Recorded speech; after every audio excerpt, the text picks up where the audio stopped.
gente! Bom dia! Estamos aqui pela TV Horizonte, a TV de Nossa Senhora da Piedade, a nossa padroeira, minha amiga dona de casa, companheira de todas as manhãs. O nosso abraço. Estamos aqui mais uma vez, nesta terça-feira friorenta, né? Mas com sol, né? Tá bom, não dá? A gente pode sair de fora, sair de dentro de casa, pelo menos tomar um sol agora pela manhã, fica gostoso, não fica? Um abraço para você, paz, alegria, saúde, é o que desejamos. Eu tenho falado aqui com vocês a respeito da campanha, do que vai ser a campanha política desse ano. E tenho falado aqui que nós vamos ter aí o afunilamento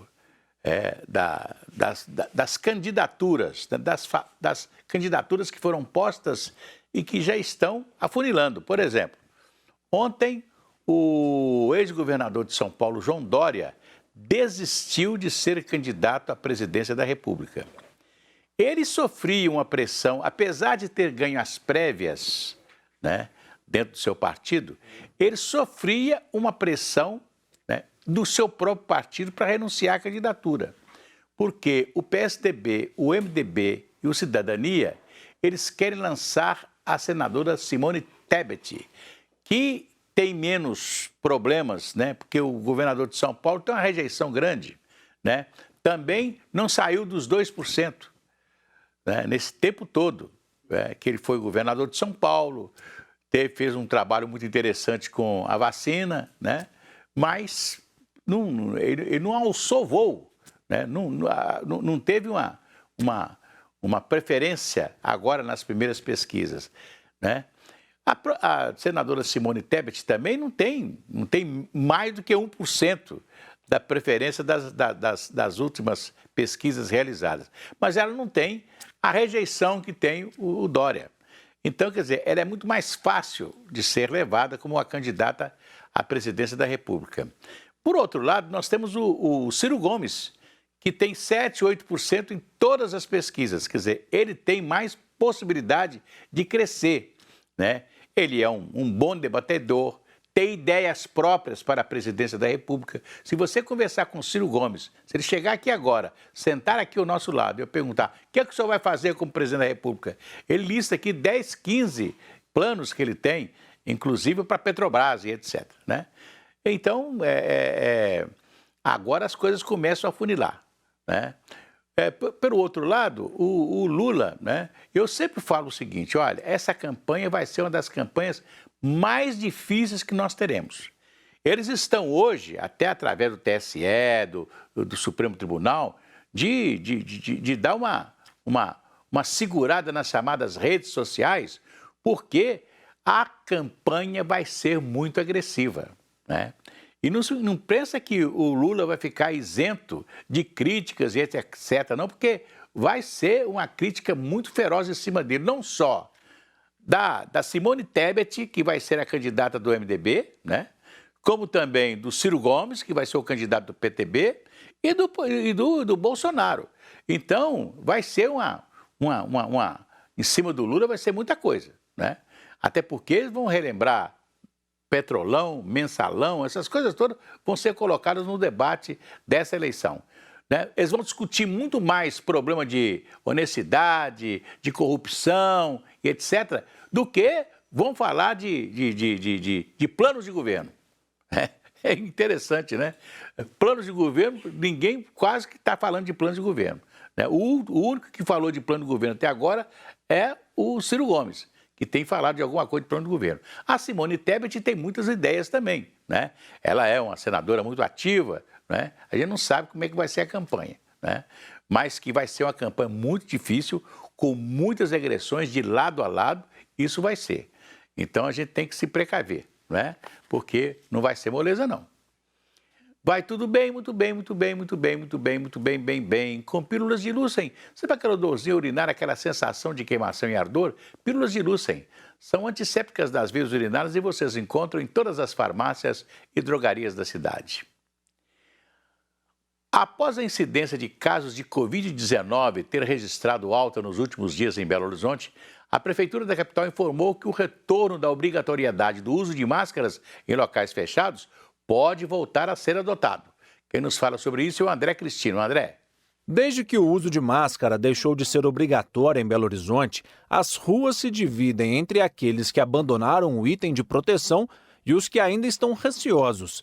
Segundo os infectologistas, a dúvida é justificável, tanto que defendem a volta do uso das máscaras por todos. Às vezes as pessoas ficam esperando que a prefeitura diga o que elas têm que fazer. Na realidade, não é isso. Na realidade, as pessoas têm que fazer aquilo que é óbvio que façam. Em ambiente fechado, aglomerado, frio, sem circulação de ar, né? As pessoas ficarem 4, 5 horas juntas, né? Num período do ano que nós sabemos que circulam vários vírus respiratórios e que a máscara é eficiente para prevenir essas infecções, o que é óbvio não precisa ser obrigatório.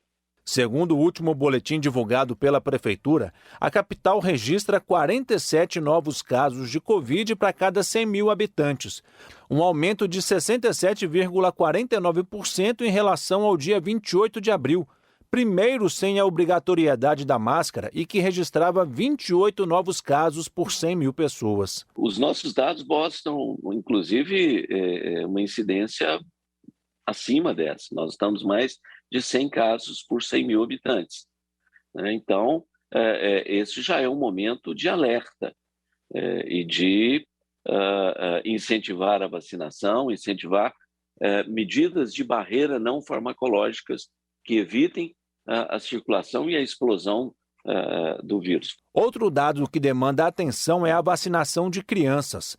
Só 52% da população de 5 a 11 anos receberam a segunda dose do imunizante. Nós precisamos de ter, no mínimo, 75%, 80% dessa faixa etária vacinada para evitar a circulação viral. Nós temos que ou reduzir essa circulação viral. Nós temos que lembrar que nessa época do ano, sempre circulam vários vírus diferentes, vírus respiratórios. E crianças que permanecem acima de 5 anos, elas já estão na escola.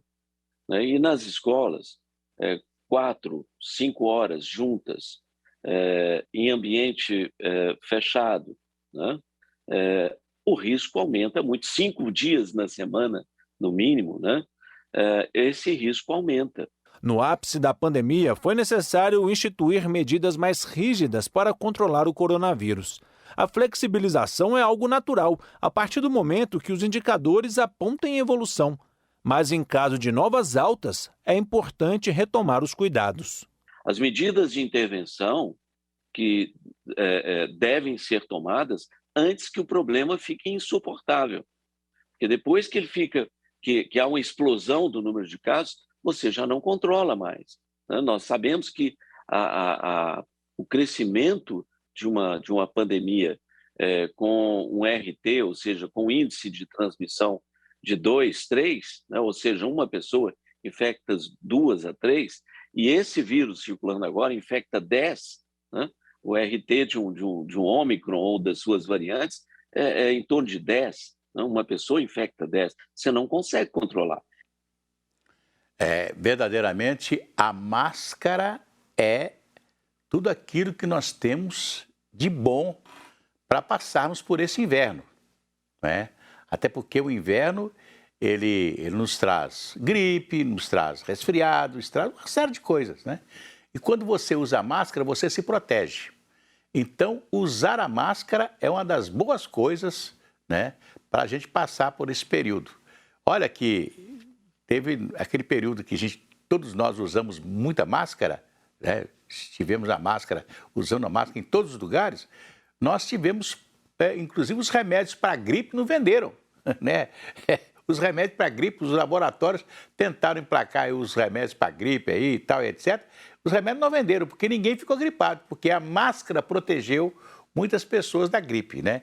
Muitas pessoas pegaram o Covid, né? Porque se infectaram dentro de casa, com pessoas que abusaram muito, inclusive, né? Deixando de se proteger.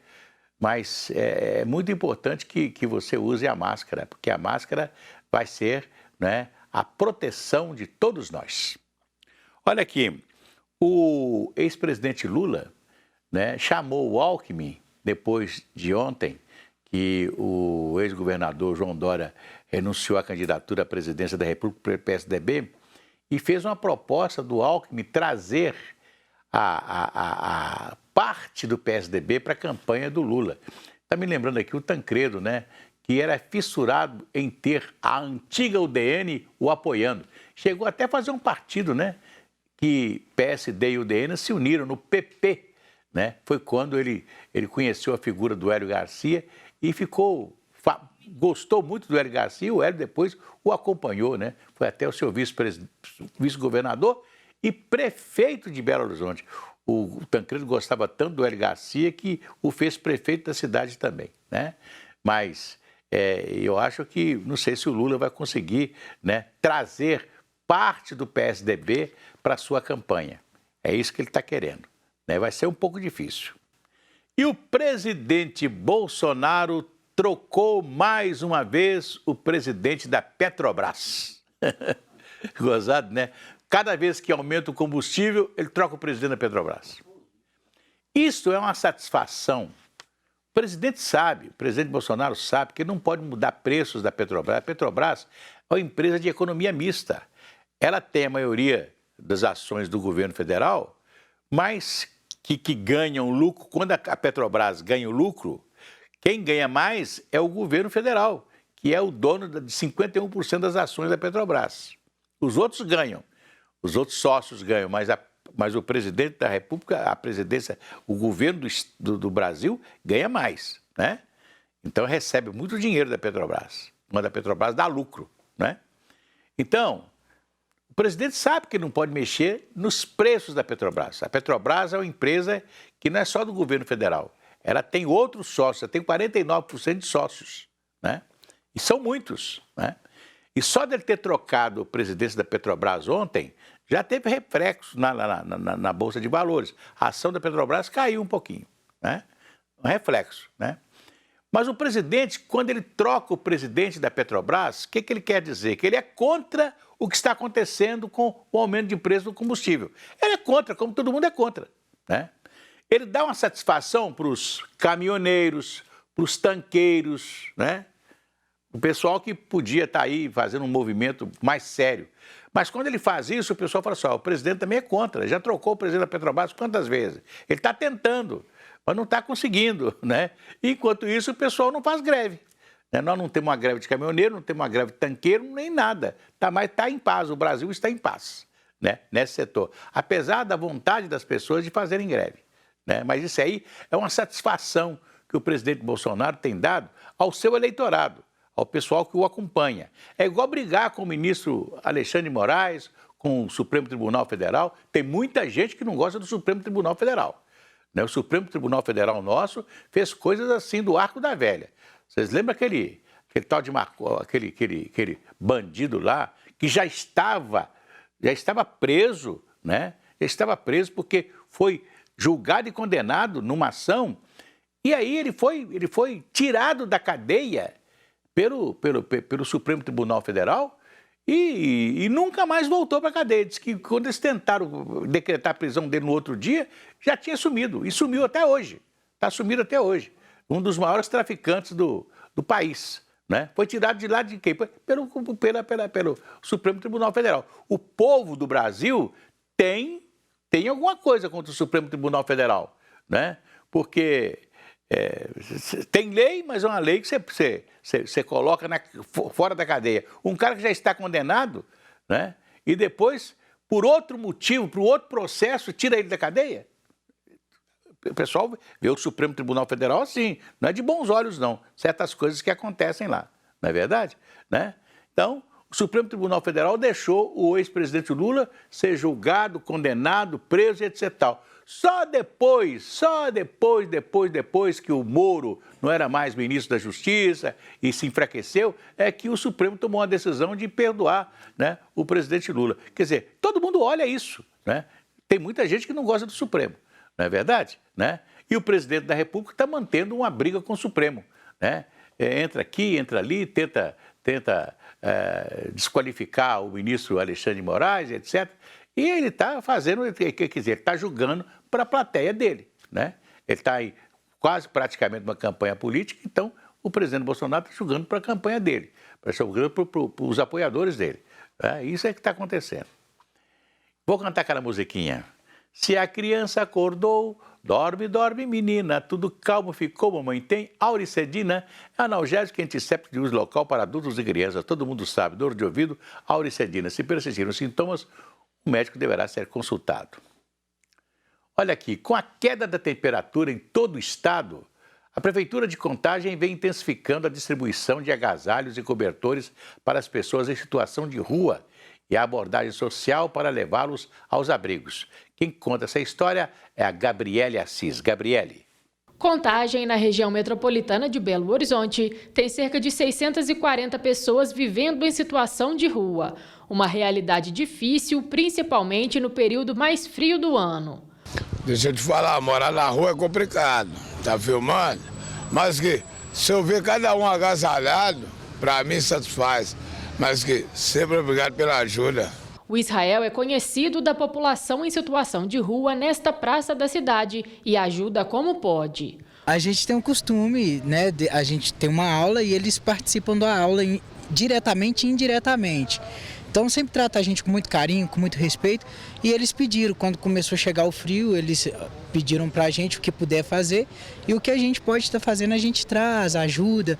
Um comitê intersetorial da Prefeitura tem realizado mutirões de abordagens e suporte para acolhimento assistencial, com a distribuição de alimentos e cobertores doados pela população.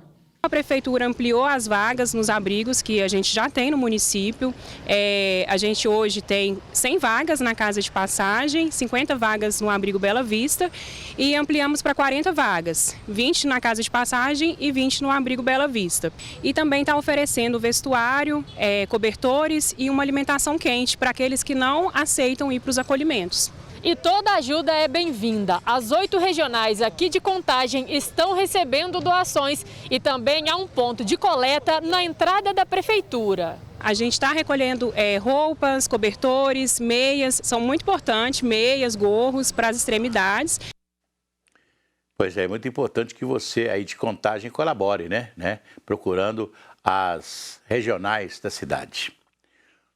Olha, a Prefeitura de Belo Horizonte está colocando o Jardim Zoológico da cidade em asta, né? Vai colocar agora, vai soltar um edital para privatizar, né, o Jardim Zoológico de Belo Horizonte. A Prefeitura chegou à conclusão, quando a Prefeitura quer privatizar o zoológico, ela chegou à conclusão que o que está lá não está agradando a ninguém. Né? Eu há pouco tempo estive levando a minha netinha no zoológico, no Jardim Zoológico, fiquei apavorado de ver. Né? As gramas inexistem, aqueles gramados bonitos que tinham lá, inexistem. Né? Parece que você tem assim você sente que tem um abandono no Jardim Zoológico, que é um espaço verde da cidade, que é maravilhoso ali na Pampulha. Né?